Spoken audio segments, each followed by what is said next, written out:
we were doing some things right before. But yeah, we have also learned some things because we were Firstly, welcome to everyone joining us. Thanks so much for registering for this event.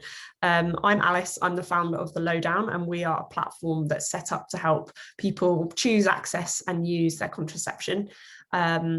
I had lots of problems with my contraception and spent about 10 years trying out every single thing I think going, and decided to create a review platform that helped predominantly women share their experiences with every method and brand. So we've got thousands of reviews. We've also got a consultation service. We've also launched a prescription service. And our mission is to really just take the hassle and the faff and the pain out of being on the wrong contraception for you. But it's not just about contraception. And what we're realizing is talking about contraception and collecting this data on it has really opened us as a business into loads of other conversations about periods, fertility, pregnancy, and so many other things. So we posted last week about the vaccine and about some of the reports that it impacts our periods or could impact our periods. And got a huge response, and I felt impelled to listen to Dr. Fran on our team, who recommended that we get in touch with Victoria as somebody who's really an expert on vaccines and uteruses. Is that a good way to just, yeah? Yeah. I've never put it like that before, but that's really nice. And that's also quite inclusive of, you know, any trans men out there who are still having things going on. And it's also inclusive of people who are postmenopausal, because some of them are still having things going on. Great. I will be, so Victoria's going to present some slides on this topic, and please, if you've got questions, feel free to put them in the chat. Our lovely medical doctors, Fran and Dr. Mel, are also here. So if there's some questions that they can jump in and answer, they'll be doing that as well. And yeah, so Victoria's going to present, and I'm going to do my usual thing of just asking lots of annoying, boring questions, but just to make sure we all understand it, because you're incredibly smart and your level of understanding of this is probably a million times more than ours. So I'll leave it with you to take it away. So hi everyone, thanks for inviting me to come and speak to you this evening. And as Alice has said, I'm what's called a reproductive immunologist, and that's an immunologist that focuses specifically on fertility and pregnancy. And that's really kind of where some of my interest in the vaccinations comes from. But actually, Alice asked me to start out with something a little bit more basic than getting into, you know, specifically how the vaccines interact with your reproductive system, which is how the vaccines work just in general. So I'm going to focus really, I think, for this audience on the mRNA vaccines. And the reason is because I understand that you're a UK audience of mostly youngish women, and people who are under 40 are going to be offered the mRNA vaccines. But we can talk as well about the adenovirus, so that's Pfizer and sometimes Moderna, we're using that a bit less. But we can also talk a bit about the adenovirus vectored vaccines, which in the UK is mostly AstraZeneca, but now it's also a little bit going to be the Johnson & Johnson vaccine. So the first thing to say when we're talking about the mRNA vaccines is a lot of people feel like they've just come out of nowhere. And certainly they've sort of become really prominent in the last little bit less than a year. But they've actually been under development for 2 or almost 3 decades. And the first mRNA vaccines were trialed in humans in 2006. So for this platform, we do have quite a lot of follow-up on those first trial participants and the various people who've been in trials since then, for people who worry about the platform.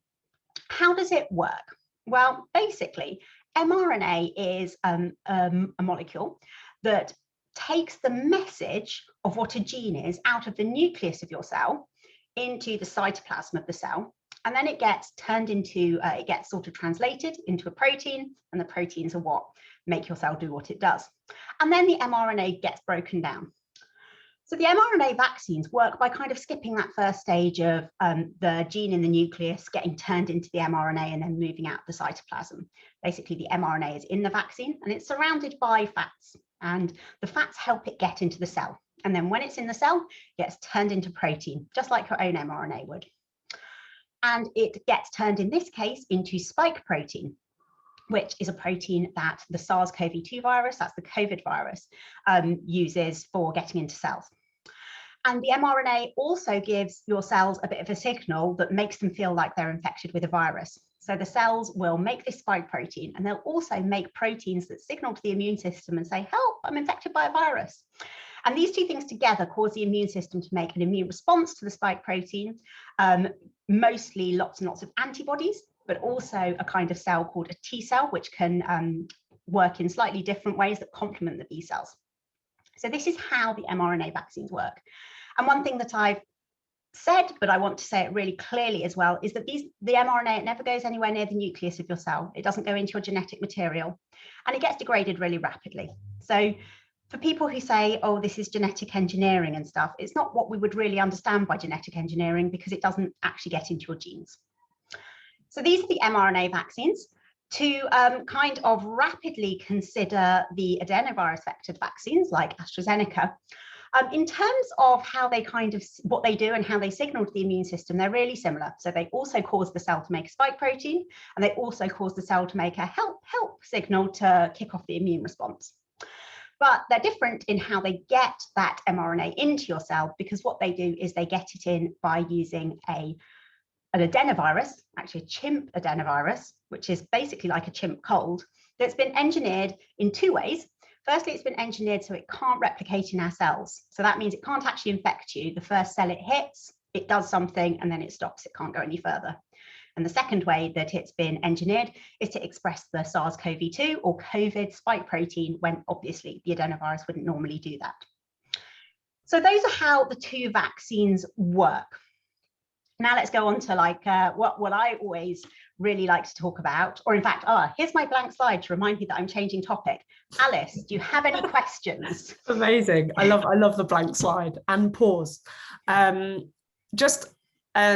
so the mRNA one, which is the one that most of under 40s will get, that's been copied from a virus vaccine that they developed in 2006. So it's been it's not a virus vaccine. It's been developed over many years, but it was first tried in people in 2006. Yeah. Okay, cool.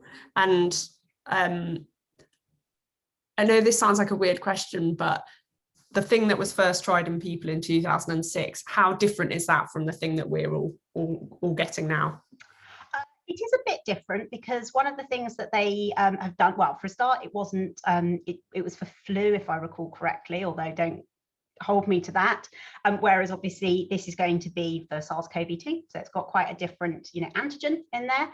And also they have kind of refined it over the years to try and basically make the best possible immune response while making you feel as not terrible after having had it as possible. And many of us know that, they still haven't fully succeeded about that. Some of us feel pretty after having it. But yeah, it's definitely come along in the 15 years since then. I think that's really important, because it isn't brand new. This isn't completely new science. My brother works in the development of T cells and things like that. And he, has talked to me in too much detail about how they're learning so much and using some of the stuff that they've learned to develop these vaccines. So if anyone's got any other questions on just basic vaccine, how they work, please jump them in the chat. If not, we'll move on. I mean, if we spot anything in the chat, we can always maybe come back at the end. Yeah. Okay, so now we're going to move on to a question that I know bothers a lot of people, because people are asking me it all the time, which is there any truth in this rumor that I've heard that COVID vaccines could impact my fertility? And the first thing to say is, let's understand where this rumor came from. Because back in December, this blog post appeared on the internet, and it was quite quickly taken down, but this is a screenshot that sort of circulated on WhatsApp, and I've whacked misinformation on the front of it because I don't want someone screenshotting me and circulating it over WhatsApp. And what happened was this man, Michael Yeadon, he worked at Pfizer about a decade ago, and actually not in vaccine development or anything like that. He was in charge of sort of asthma. And he had this idea that the spike protein of SARS-CoV-2 might look to the immune system a little bit like a protein on the placenta called syncytin. And he proposed that if you had a lot of antibodies against the spike protein, which you will after you've been vaccinated, and it looks similar to this protein on the placenta, then the antibodies might get confused and accidentally attach to the placenta. Now, even to begin with, we kind of knew that this wasn't very likely, partly because they actually don't look like each other at all, and partly because if that was true, then we would expect that COVID-19 itself, the actual disease, would cause people to have reduced fertility. So, and actually he didn't even say it was going to be sterilization. He actually said it might cause a brief reduction in fertility, and neither was he the head of research. But this is what circulated, and it's quite a powerful message. You can see why people worried about it. And this is how I got into this area, because my own research is actually on how the immune system recognizes, or more often doesn't, the placenta. And so I thought, well, if I'm not going to write a little thing that says, actually, this is not very likely to be true for the following reasons, then who's going to say that? And that kind of took me all through this journey about fertility in the vaccines and later pregnancy in the vaccines. But these days people, and I should say that actually in the lab, we have formally tested his claims. If we get antibodies from someone who's been vaccinated, will they stick to this placental protein? And the answer is no. So scientifically, we can completely say that this original claim was wrong. But we're now in a situation where most people I talk to don't even know that this is where the claim came from. They've just heard a rumor, or they feel a vague sense of unease, or even people are just saying well, I don't know one way or the other, but I'm not sure, so let's play it safe. What do I say to those people? Well, we have, I would say, 3 quite good strands of evidence that the vaccines don't harm fertility. So the first one actually comes from the clinical trials. In the clinical trials, participants were asked not to become pregnant, but accidents happen. And nonetheless, across the clinical trials for the 4 vaccines that are now approved in the UK, 65 people did become pregnant by accident. And they became pregnant equally in the vaccinated and in the unvaccinated group, which tells you that the vaccine is not preventing people from becoming pregnant. And there were some miscarriages. Miscarriages, as we'll discuss, are actually really common, so we shouldn't panic when people have miscarriages. But they also happened equally in the vaccinated and the unvaccinated groups. So that also tells you that it's not that it's allowing you to become pregnant and then somehow stopping your pregnancy. So even back in December, we knew this. But now that the vaccines have been more widely rolled out, we have more evidence from the general rollout. So one of the sources of evidence I really like talking about is fertility clinics. And here is a study from a man called Randy Morris, who runs an IVF clinic in the States. And what he decided to do was, as people were coming into his clinic in the course of their ordinary treatment, he basically said to them, he did a little bit of testing as well, but he said, have you had the vaccine, the virus, or neither? And he divided them up into vaccine, virus, or neither, and then he kept a track of how likely they were to become pregnant. And you can see from this graph that basically it makes no difference whether you've been vaccinated, not vaccinated, or even had the virus. Your pregnancy, your chance of getting pregnant, if you were in Randy's clinic in the first 3 months of this year, were 75%. So that's quite reassuring, and it's also nice because we've got an unvaccinated comparison group who are being treated exactly the same way. So it gives us quite strong evidence that the vaccine is not reducing your chances of getting pregnant. We've got 2 other studies from IVF settings. This one I quite like because what they've done here is they've got IVF patients who had IVF last year and the year before, and they've got all of their data that they kind of collected as part of their routine care. And then these people have had the vaccine and have come back for another round of IVF. So we've basically got people acting as their own controls. How likely were you to become pregnant before you got the vaccine? How likely are you to become pregnant after you get the vaccine? And again, we see that the vaccine doesn't change any of the things that they measure in the fertility clinic and doesn't reduce your chance of getting pregnant. And then finally, we have this one, which didn't actually look at people's chances of becoming pregnant, but again looked at people's ovarian function in those who had versus those who hadn't had the vaccine, using all the normal measures that we use in fertility clinics. And that showed that there was no effect of the vaccine on ovarian function specifically. And just to be complete, because I do often forget about men, just because I work on women, but similar studies have been done on men. So there are 2 that have looked at sperm before and after vaccination. One of them was in an IVF cohort and one of them was in a cohort of volunteers. And they gave sperm samples before and after they got vaccinated. And they found that vaccination didn't actually make any difference to the quality of your sperm, for those who want to think about men. Okay. Now, one more bit of evidence, I think, before we get on to the end of this section. So those are really nice for people like me who like to have a control group, because we can compare the unvaccinated and the vaccinated people. But this is another really nice piece of evidence just because it's so big. And the United States of America has been really, really good about collecting data from people after they've been vaccinated and seeing how they've got on. And they've done that through an app called vSafe. And by the end of March, 4,804 people who were tracking what had happened to them after they were vaccinated through vSafe reported that they got pregnant. Now, this is obviously an underestimate because it's only people in America, it's only people who are reporting through the app, it's only March, so we've had 3 more months since then. But at the very least, we can confidently say that there have definitely been 4,804 post-vaccination pregnancies. Okay, that is the end of my section on fertility. Amazing. Do you think that this Mike Yeadon guy might be the most effective PR campaigner of anyone on earth in the last year? I mean, I did originally. It's astonishing how much, how much, I'm going to say damage he's done, because there are so many people who would have just kind of been really happy to get the vaccine and be protected and be protecting their loved ones, who are now worried. And a lot of them, some of them are so worried they won't get the vaccine, which might do damage if they get sick. But some of them are getting the vaccine anyway, but feeling bad about it. And I really hate that. So yeah, he's done a lot there. But the more time I spend in this field, the more other people a bit like him I meet. So I'm not going to like hail him as the king of misinformation, but he in this field has definitely done quite a lot of harm. Yeah, it's quite incredible how like one blog post back in December can have such an impact on people's discussion around it. You think about all the, anyway, have other side effects. In fact, I'll jump on to Gillian's question actually. She says, thanks for this. Could it impact fertility as a long-term side effect? I know we don't have long-term data yet. I don't know if you're going to come on to this. So no, but actually that's a really good question, and one that I'm so often asked. So I'm glad you've asked it tonight so that I can tell you some of the things that I normally tell people. So what I maybe should have said when we were talking about the basics of the vaccines is how the immune response, the timing of the immune response, basically. So that first signal that the cell gives to the immune system to go, help, something's wrong here, that kicks off something that's called the innate immune response. And that happens pretty much immediately.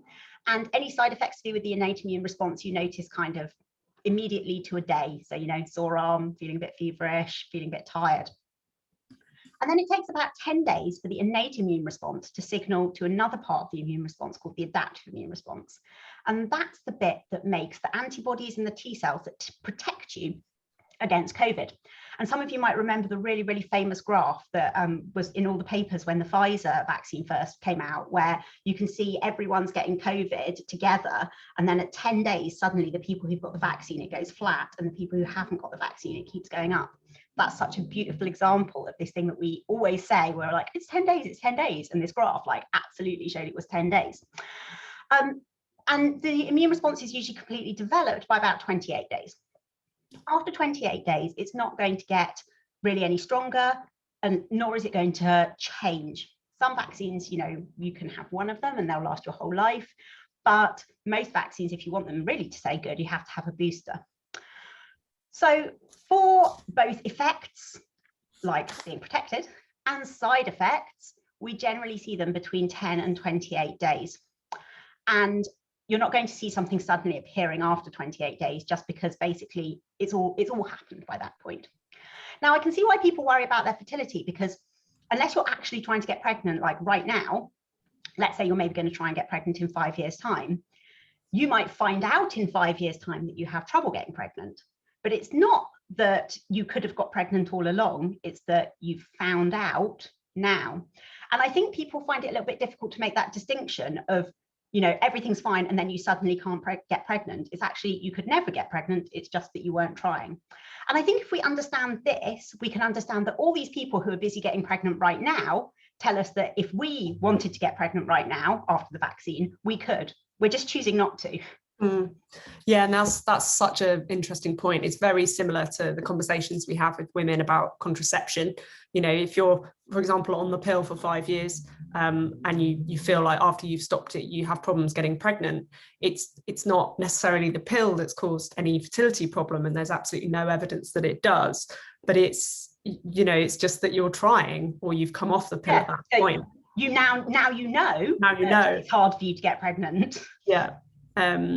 So, okay, so in short, effectively, to answer Gillian's, because she sort of answered another question, which is, can our reaction to the vaccine change further down the line? I think you're saying that between 10 to 28 days, that's when it's having its effect. After 28 days, you've got what you've got, except that over time it might get weaker, but it's not going to get stronger. Okay. And then Alicia was asking, are there any stats on how many people are rejecting the vaccine over concerns about fertility?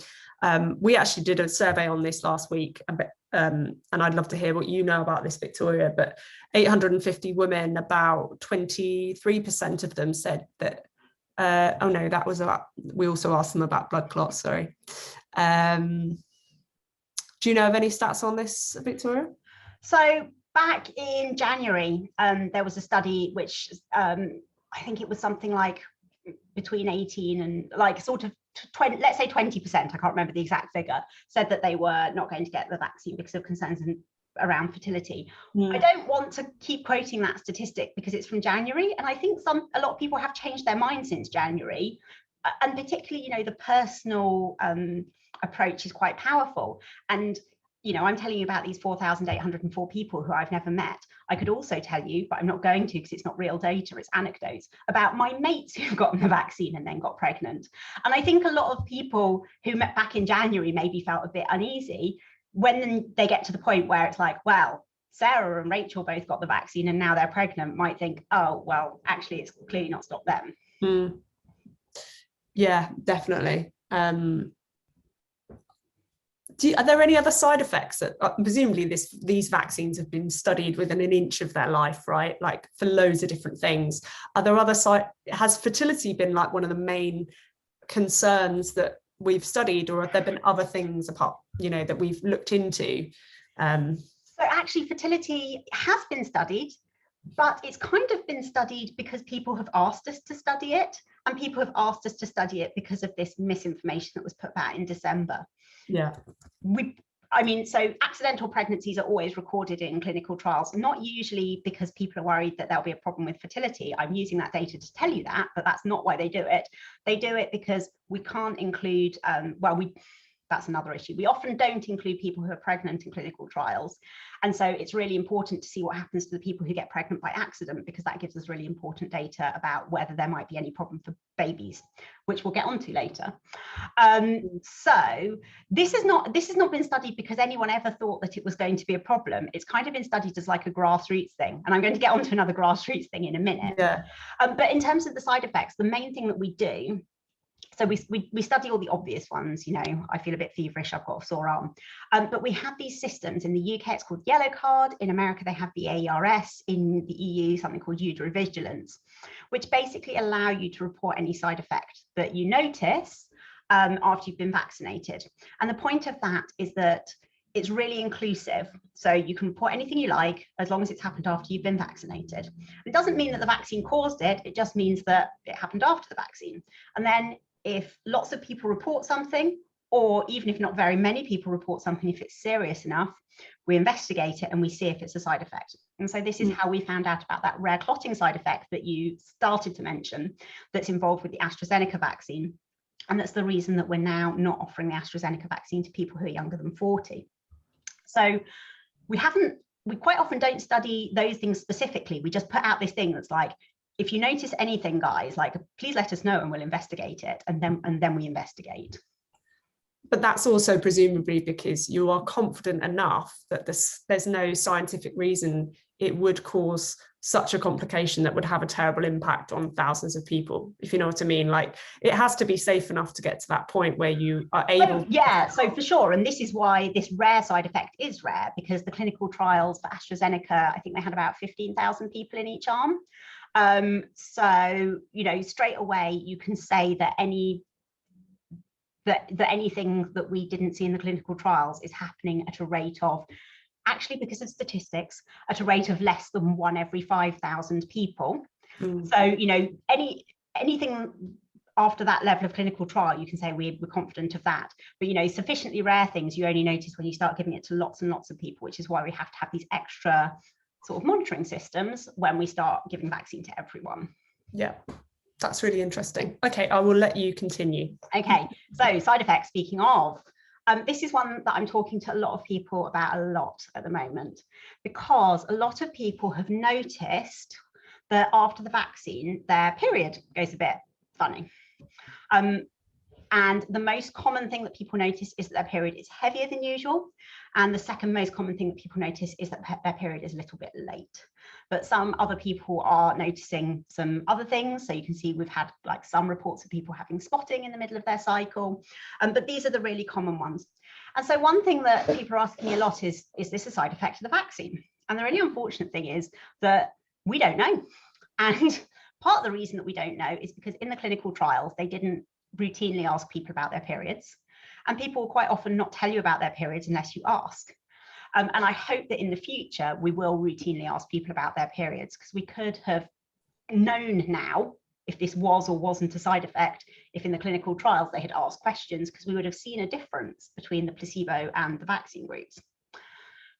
The data that we have, it's really difficult to tell just from that if this is a side effect, because now we've had about, across all of the vaccines in the UK, 8,500 reports, which is quite a low number compared to the number of people who have periods who've been vaccinated. Although there's a little bit of a problem in that not everyone knows that they can report their wacky period. And so I would say to any of you, if you get vaccinated and have a wacky period, Google yellow card COVID. It will take you to a form where you can tell them what's happened to you. And that will give us more data about whether this is something that's common, and that will help us better understand if it's a side effect. But the other reason it's really difficult to understand if it's a side effect is because we don't really have an amazing definition of what normal is. We know that about 20% of people have heavy periods. Depending on where in your life you are, between 10 and 20% of people will have irregular periods, more if you're closer to the beginning or end of your menstruating life. So it's really, but what we want to know here is, what are the chances in a normal month that I'm going to have a randomly heavy period? And is that chance increased in the month that I get the vaccine? And the data we have at the moment doesn't tell us that.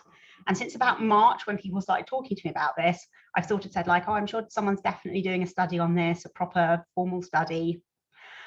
I now think that no one is. So I've set up my own, which I'll tell you a little bit about at the end if you'd like to get involved. I think that's probably all I can say about the menstrual cycle right now, although I bet there are loads of questions because this is such a hot topic. Firstly, surely all the millions of women that fill in Clue and Flow, and you know, we have so much data on those. What have you been in contact with them? I have.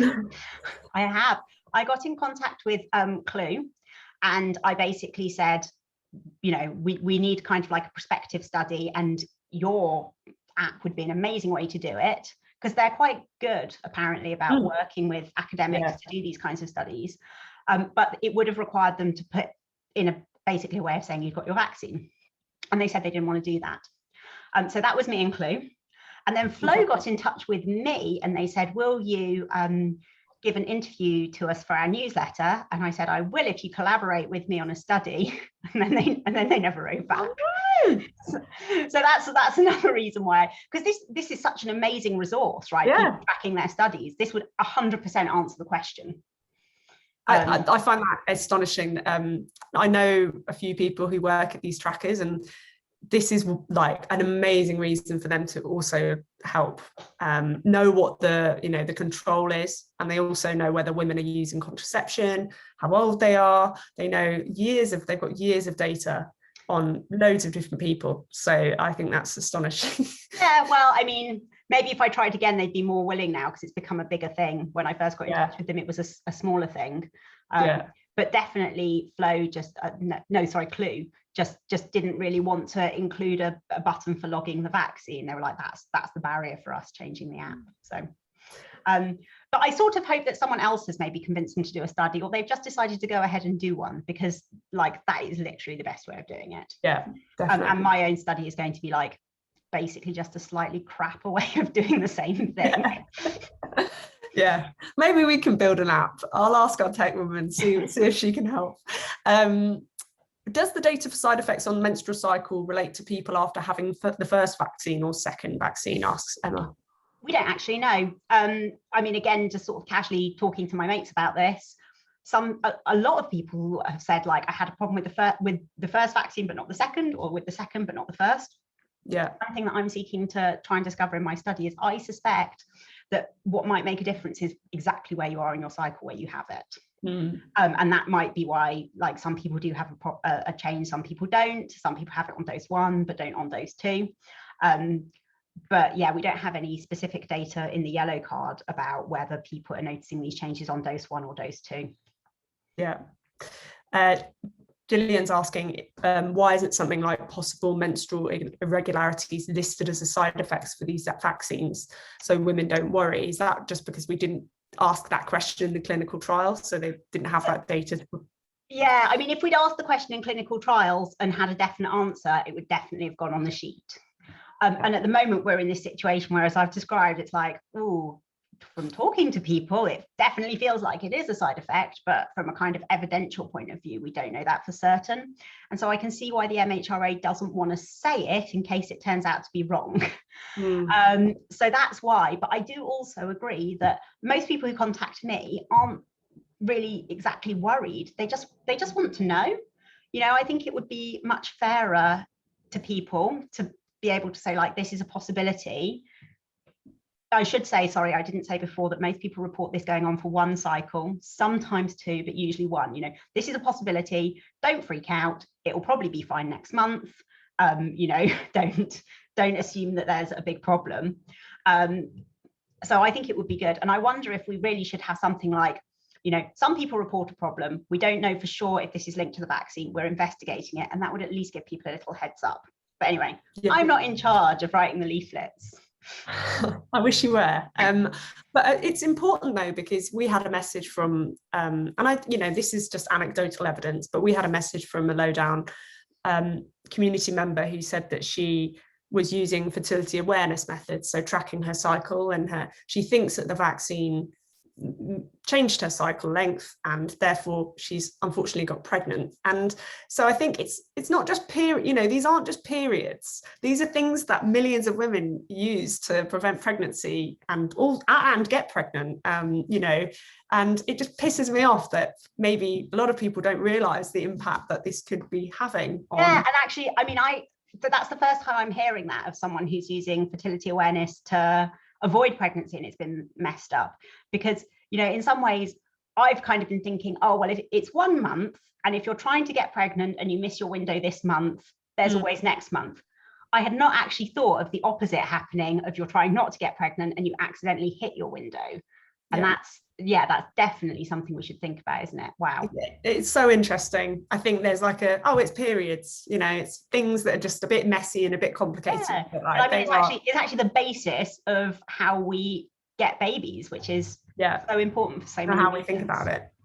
Yeah, and Ellie's that's reminded me, Ellie, because I contacted Natural Cycles. Have you spoken to Natural Cycles, Victoria? No, I haven't. I have not even heard of Natural Cycles. So Natural Cycles is an app that women use to track their fertility. It's a fertility awareness app, basically, that does the algorithm, the maths for you. And they've asked people to log their vaccine. I can introduce you to the person there who does their kind of clinical stuff. I'm sure he'd be very interested, because they have lots of data, I'm sure, on cycles, and they're actually already asking people if they've had the vaccine. That would be really useful. I mean, probably if they're already asking people, they've already got another keynote scientist, but you never know. We'll get you in there.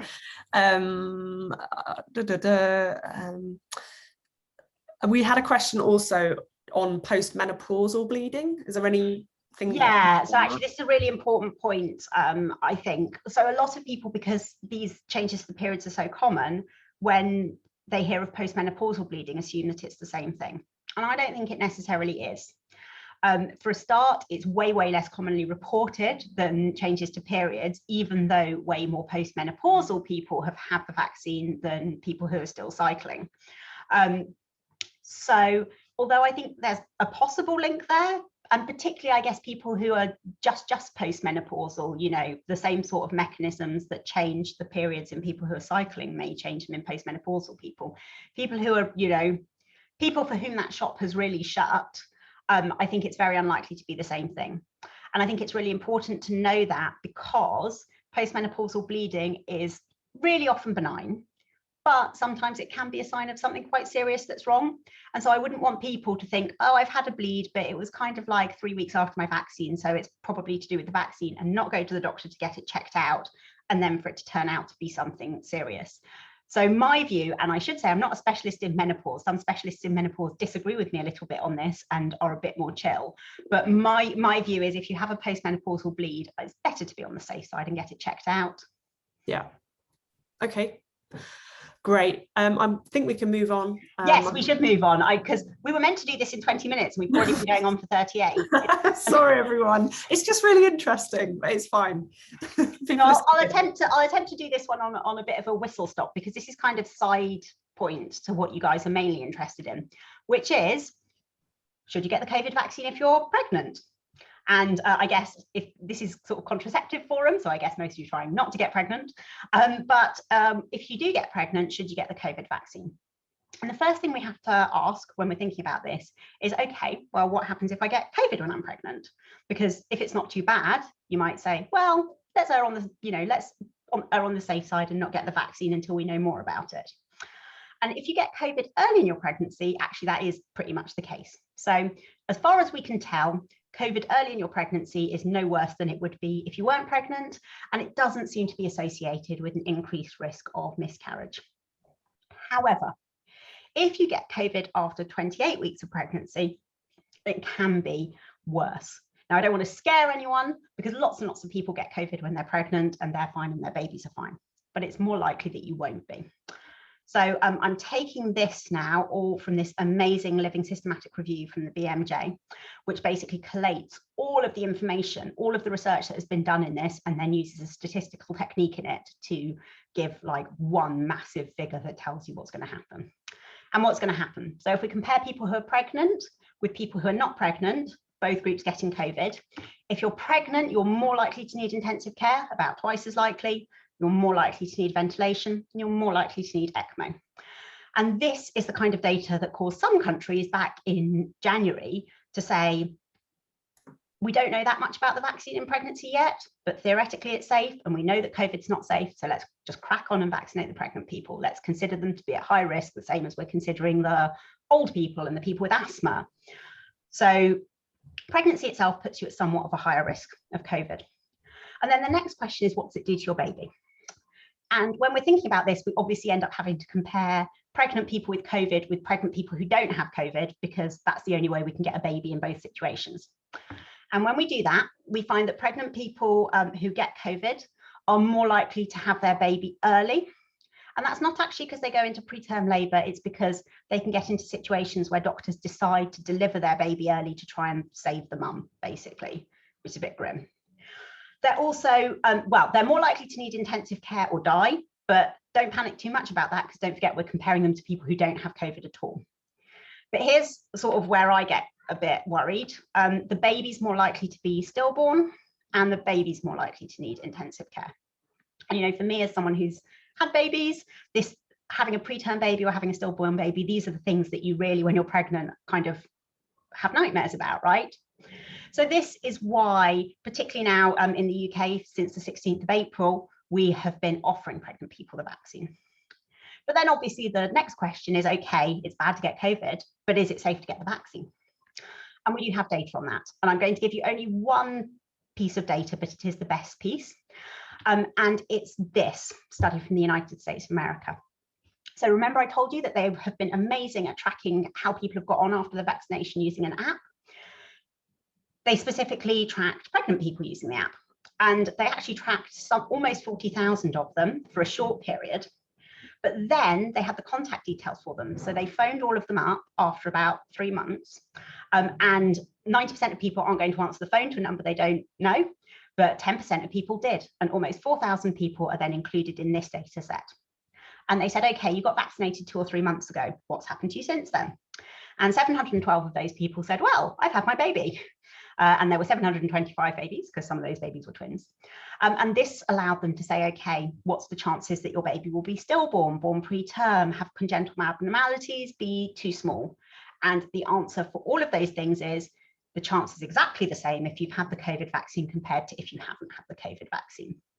So outcomes at birth are exactly the same as if you hadn't been vaccinated. And there's another quite big study I won't talk about now that tells you the same thing.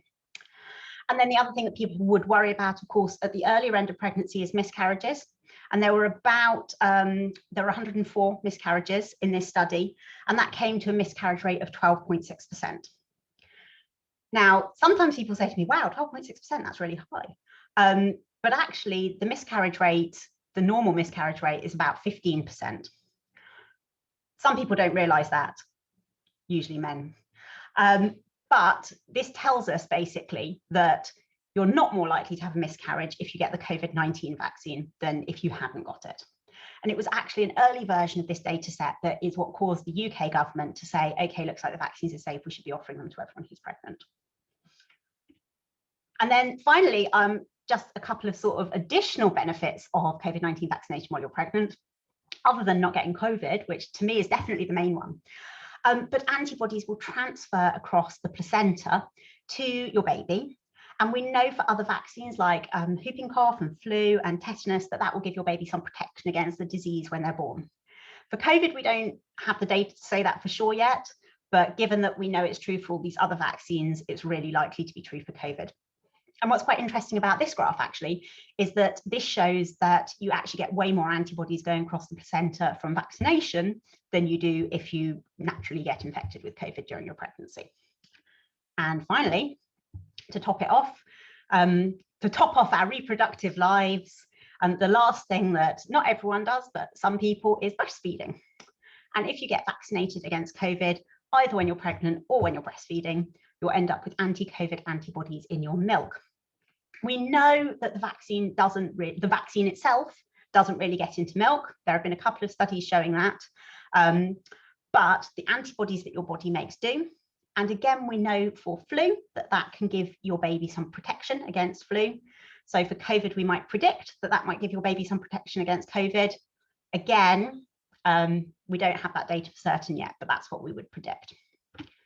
And I think I'm probably just going to power on to the end to say I have not been able to tell you tonight even sort of a quarter of the stuff that I could have told you if you'd let me sit here for hours and hours, which I'm sure you're glad you didn't.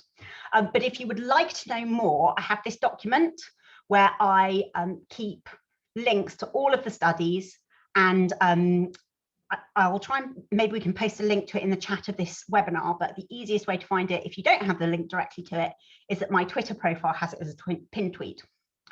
And then the other thing that I'll mention, although it's less useful now, is I wrote this review on it.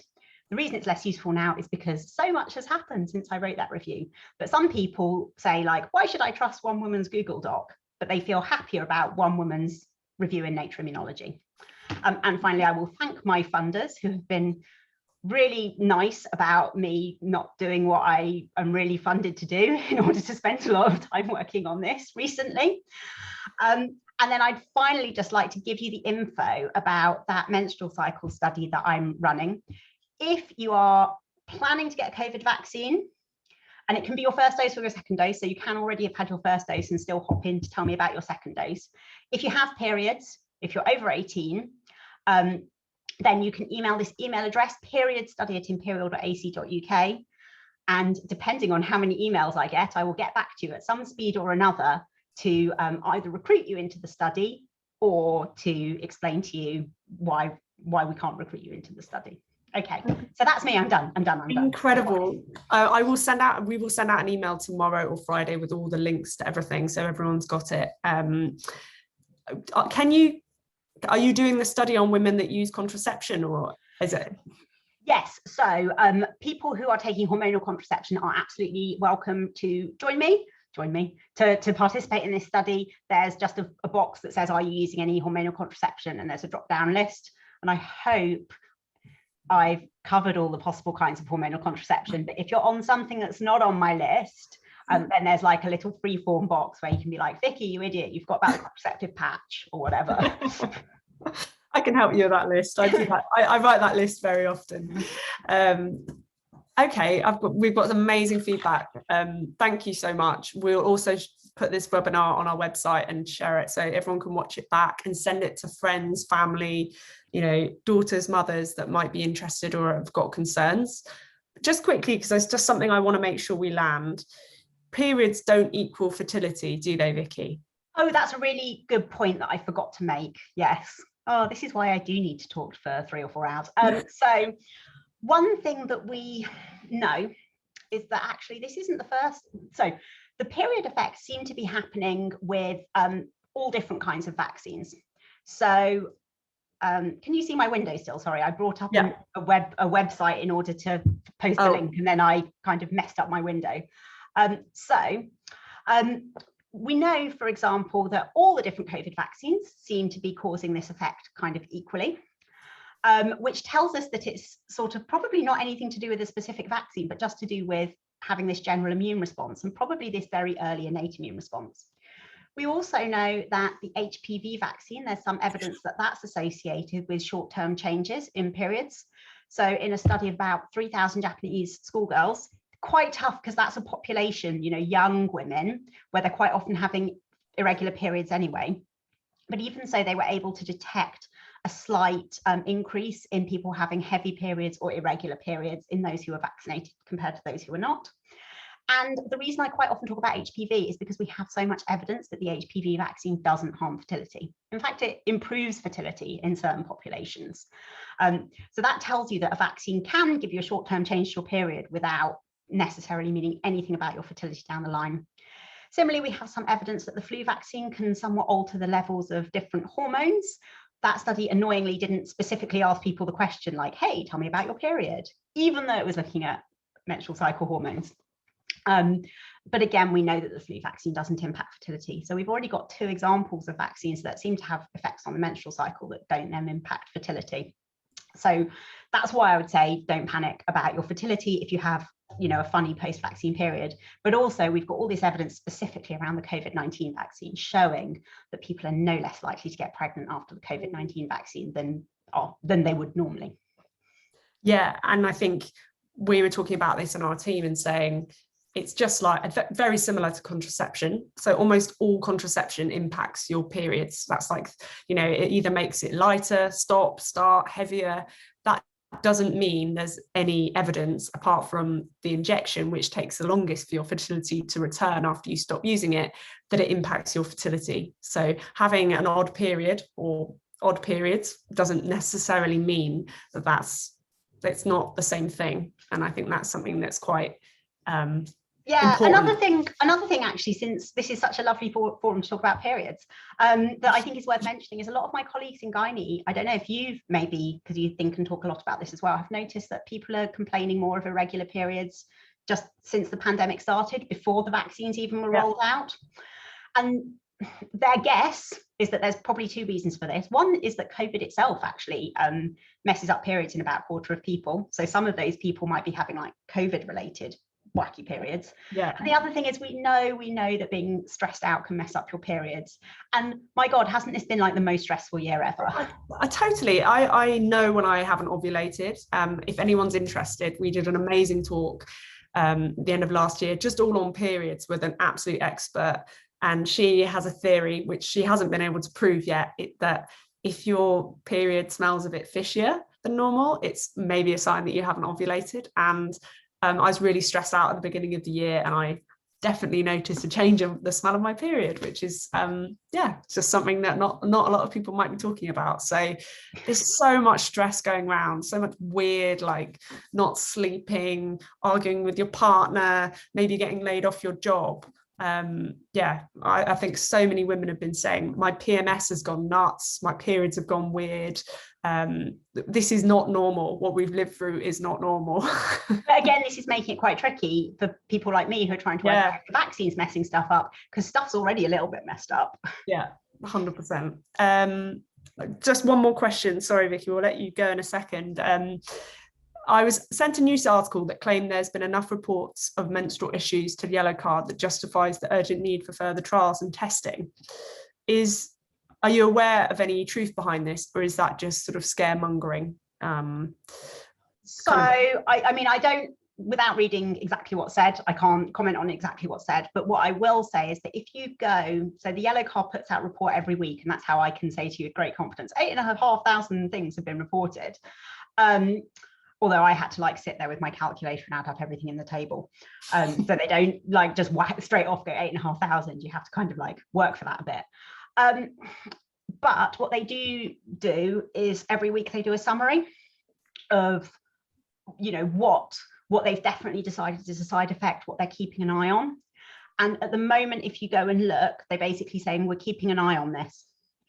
So, I mean, there's a certain extent to which the answer is, well, yes, clearly there have been enough reports that further investigation is needed, because they themselves say this is something we're keeping an eye on. But I couldn't sort of comment on anything further. And also the number of reports of something that will trigger an investigation is going to differ depending on how serious it was. So obviously if 8,500 people had, I don't know, suddenly fallen over dead, they'd be investigating that quicker, wouldn't they, than 8,500 people who say, oh, my period's a bit heavy this month. And rightly so. I mean, this is important, but, you know, rightly so that we give more resources to more dangerous things.